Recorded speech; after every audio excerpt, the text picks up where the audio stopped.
کس نے کہا آپ لوگوں کو کہ اسلام فالو کرنا بہت مشکل کام ہے اور اسلام عورتوں کو رائٹس نہیں دیتا، اور اسلام ایک بڑا ہی سخت مزاج قسم کا دین ہے جو باؤنڈریز اور لمیٹیشنز میں انسان کو رکھتا ہے اور اس کی زندگی میں ایک کہہ لیں کہ دشواریاں پیدا کر دیتا ہے۔ بہت سارے یہ جو غیر مسلم ہیں نا، ان کا یہ ایسا ماننا ہے، یہودیوں کا، عیسائیوں کا، ہندوؤں کا، وہ کہتا ہے کہ یہاں پہ عورتوں کو رائٹس نہیں ہیں، یا بچوں کو رائٹس نہیں ہیں، یا مطلب جو پیرنٹس کے رائٹس نہیں ہیں، مطلب اس طرح کی باتیں کرتا ہے۔ اور بہت ساری چیزوں پہ وہ کہتا ہے کہ جیسے کہ سود کو، وہ سود کہتے ہیں کہ سود تو ایک اچھی چیز ہے، فائدہ ہوتا ہے اس سے۔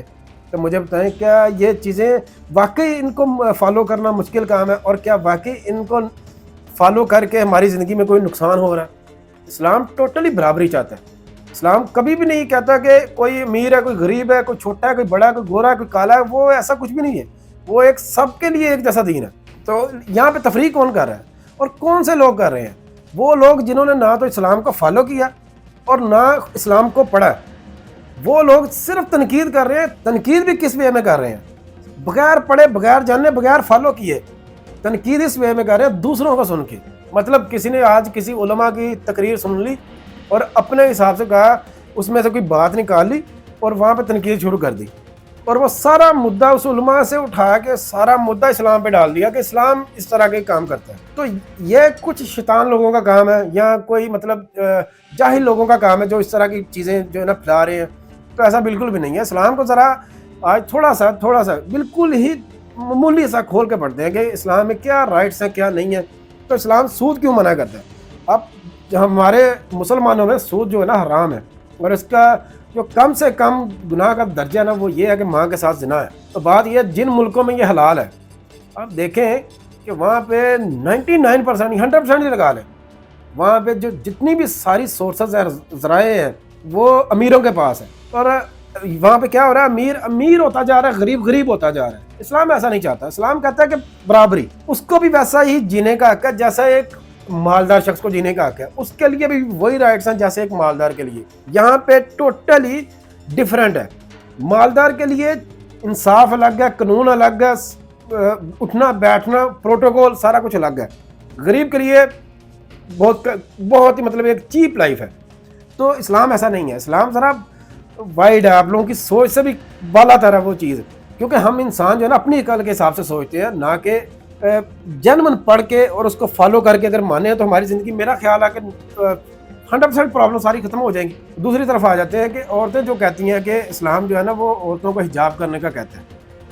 تو آپ بتائیں کب اسلام نے مطلب کن لوگوں سے حجاب کرنے کا کہا؟ غیر محرم سے، نامحرم سے۔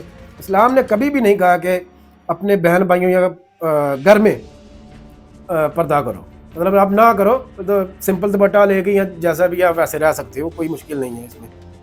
پردہ کن لوگوں سے کہا ہے؟ غیر محرم سے، نامحرم سے۔ مجھے خود بتائیں کہ ایک پیرنٹس کے ناطے، ایک ٹوٹلی اسلام کو سائڈ پہ رکھ کے، باقی مذہب کو سائڈ پہ رکھ کے، ایک ایموشنلی، فزیکلی ذرا آبزرویشن سے، کیا آپ چاہتے ہیں ایک پیرنٹس کے ناطے کہ آپ کی بیٹی کے اوپر دوسرے لوگوں کی گندی نظر پڑے؟ جنون دل سے جواب دینا کہ کوئی انگریز بھی آ جائے، کوئی یہودی بھی آ جائے، کوئی کافر آ جائے، کوئی مسلمان آ جائے، جتنا مرضی بڑا کوئی شخص آ جائے، جتنا مرضی لبرل آ جائے، ذہنی طور پہ آزاد آ جائے، وہ کبھی بھی یہ نہیں کہے گا ایز اے پیرنٹ، یہ نہیں کہے گا کہ میری بیٹی کے اوپر کسی دوسرے مرد کی جو گندی نظر پڑے، کیونکہ یہ ہمارے اندر ایک چیز رکھی گئی ہے، ہمارے اندر یہ ایک احساس رکھا گیا بائی نیچر ہے کہ مرد جو ہوتا ہے نا وہ ریئیکٹ کرتا ہے اس طرح کی چیزوں پہ، کہ اس کی جو چیز ہے نا اس کے اوپر کوئی مطلب بری نظر نہ ڈالے، یا اس کے ساتھ کسی چیز کی شرکت نہ ہو۔ تو یہ سارا کچھ سوچ کے آپ لوگ دین اسلام پہ تنقید کریں، تو دین آپ کا بنتا ہے کہ آپ تنقید جو ہے نا ٹھیک وے میں کر رہے ہیں یا نہیں، اور نالج کے ساتھ کریں، دلیل کے ساتھ کریں، پڑھ کے کریں۔ دوسری طرف آ جاتے ہیں کہ یہاں پہ ہمیں جو ریسنٹلی سعودی عرب میں ایک چور کے ہاتھ کاٹ دیے گئے، تو بڑے لوگوں نے تماشا بنایا سوشل میڈیا پہ، اور مسئلے کی بات یہ ہے کہ ہمارے ہاں مسلمان بھی جو ہے نا وہ اس کے خلاف کھڑے ہو گئے کہ ہاتھ نہیں کاٹنے چاہیے تھے، اسلام نے معاف کرنے کا بھی راستہ جو ہے نا رکھا ہوا ہے۔ تو معاف کرنے کا وہ اس پہ رکھا ہوا ہے جس کی چوری ہوئی ہے، اگر وہ معاف نہیں کرتا تو سزا برابر ہے۔ اصل میں جس شخص نے چوری کی تھی وہ کافی ایک بڑے قبیلے کا تھا، یا کسی بڑی ذات کا تھا، یا کسی بڑے کہہ لیں خاندان سے تھا، تو بھائی شاید مسٹیک یا بہتر ہے۔ تو چوری ہو گئی. اب قانون تو اسلام تو سب کے لیے برابر ہے, چاہے وہ امیر کا بیٹا, قاضی کا بیٹا, بادشاہ کا بیٹا, برابر ہے. اسلام نے کا ایک ہی قانون ہے, ہاتھ کاٹو بھائی, جو مرضی ہو جائے. تو اس کے ہاتھ کاٹنے کی وجہ سے سوشل میڈیا کے اوپر بہت زیادہ ٹرینڈ چل گیا, اور حکومت کے اوپر بھی پریشر ڈال دیا گیا کہ جو ہے نا ہاتھ نہ کاٹے جائیں, تاوان لے لیا جائے, مطلب اس سے کوئی اور چیز لے لی جائے, پیسہ لے لیا جائے, یا کوئی مال رکھ لیا جائے بدلے میں اگر. لیکن جس کی چوری ہوئی تھی وہ اس بات پہ تلا تھا کہ اسلام کے حوالے سے ہی فیصلہ کیا جائے. اسلام کے حوالے سے سعودی عرب میں سخت قانون ہے کہ چوری کی جو ہے نا وہ ہاتھ کاٹ دینے چاہیے. تو یہ معاملہ کافی پیک تک گیا تھا, اور افسوس کی بات یہ ہے کہ مسلمان بھی اس کے خلاف کھڑے ہو گئے.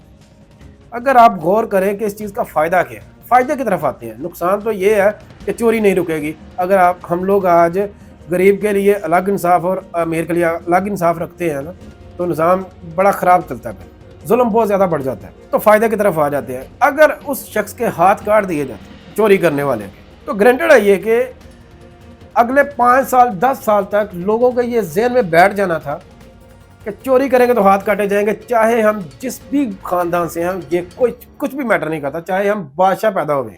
تو یہ پازیٹیو ہے یا نیگیٹو ہے؟ یہاں پہ اسلام کو لے کے آئیں. اب یہاں پہ اسلام کا حسن دیکھیں کہ اسلام نے کیا آپ لوگوں کے لیے. کیسے مطلب ہے چیز سادہ سی ہے کہ سزا دو اور جرم سرے سے ہی ختم. اسلام بھی یہی چاہتا ہے. اسلام کا ایک ہی موٹو ہے, وہ ہے امن, کسی بھی صورت میں امن اور انصاف پورا برابر. باقی جو ہے نا وہ معاملات جو ہے نا وہ ذات پہ آ جاتے ہیں, اپنی ذات پہ. وہ نمازیں پڑھنا, زکوٰۃ, حج, عمرے, اس طرح کی چیزیں, نیکیاں کرنا, دوسروں کے کام آنا, اخلاق اچھے رکھنا, یہ ذاتیات پہ آ جاتا ہے. لیکن اوورآل سسٹم پہ جب آتے ہیں, حکومتی معاملات پہ یا اوورآل دوسرے لوگوں کے معاملات میں کہ آپ لوگوں نے دوسرے لوگوں کے ساتھ کیسے برتاؤ کرنا ہے, تو وہاں پہ اسلام جو ہے نا وہ آپ کو قانون بتاتا ہے کہ یہ طریقہ کار ہے.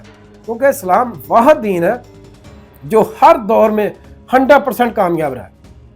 ہر دور میں پچھلے 1400-1500 جب سے انسان آیا نا اس دنیا میں, اسلام کا جو قانون ہے وہ 100% جو ہے نا پورا اترا ہے ہر دور میں. چاہے وہ جتنا مرضی جدید دور ہے, چاہے وہ جتنا مرضی پرانا دور ہے, جاہلیت ہو یا بہت زیادہ دانش مندی کا دور ہو, علم والے لوگ ہوں, اسلام جو ہے نا وہ سب کے لیے ایک ہی رہا ہے, اور وہی سب سے بیسٹ طریقہ رہا ہے جو اسلام نے بتا دیا ہوا ہے. اور لوگ اس کو ایگری بھی کرتے ہیں. کافر بے شک اس کو مانے نہ مانے, لیکن دل سے وہ بھی ایگری کرتے ہیں کہ طریقہ کار تو واقعی یہ ہے.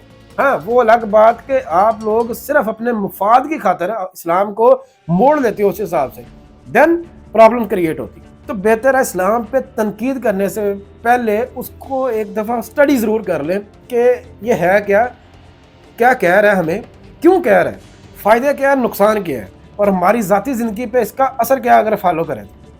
تو ایسے منہ اٹھا کے باتیں کر دینا, تنقید شروع کر دینا, پردے جی خراب ہے, پردہ کرنا نہیں چاہیے, اسلام عورتوں کو رائٹس نہیں دیتا. دوسری بات, ایک جو بڑا ٹرینڈ چلا کہ اسلام نے جائیداد میں عورت کا آدھا حصہ رکھا ہوا ہے. تو آپ جا کے خود اسٹڈی کریں کیوں رکھا, بس ساری عقل و دانش جو ہے نا وہ سارا کچھ آپ کو لوگوں کو سمجھ آ جائے گا عورت کے جو جتنے بھی معاملات ہیں. اور عورت کے رائٹس سب سے زیادہ جو ہے نا وہ اسلام نے ہی عورت کو دیے ہوئے ہیں, اور ایسی لگژری لائف دی ہوئی ہے اسلام نے. بس آپ لوگ سوشل میڈیا اور یہ کچھ جو شیطانی لوگ ہیں جو آپ لوگوں کو اس راستے سے ہٹانا چاہ رہے ہیں, انہوں نے آپ لوگوں کو اس کام میں لگا دیا ہوا ہے کہ اس کے خلاف کھڑے ہو جاؤ بس. اور کچھ جو عورتیں جو پڑھی لکھی نہیں ہیں یا جو پڑھی لکھی ہیں لیکن جاہل ہے, ذہنی طور پہ خود کی سوچ نہیں رکھتی اور دوسروں کو فالو کرنے میں لگی رہتی ہیں, اور وہ اس ٹرینڈ میں آ جاتی ہیں, اور وہ ٹرینڈ فالو کرتے کرتے خود پرابلم اپنی زندگی جو ساری خراب کر کے بیٹھ جاتی ہیں. تو بات کرنے کا مقصد یہ ہے کہ اسلام پہ تنقید کرنے سے پہلے اس کو ایک بار زندگی میں لازمی اسٹڈی کر لیں, جس طرح آپ باقی بکس پڑھتے ہیں, فزکس, کیمسٹری, بایو, مطلب اپنا جو تعلیم کا نظام ہے جو حکومت کی طرف سے ہے دنیاوی تعلیم کا, ایک دفعہ اسلام کو بھی, مذہب کی تعلیم آپ کی روحانی تربیت کے لیے بھی اور اوورآل معاملات کے لیے بھی بہت زیادہ ضروری ہے.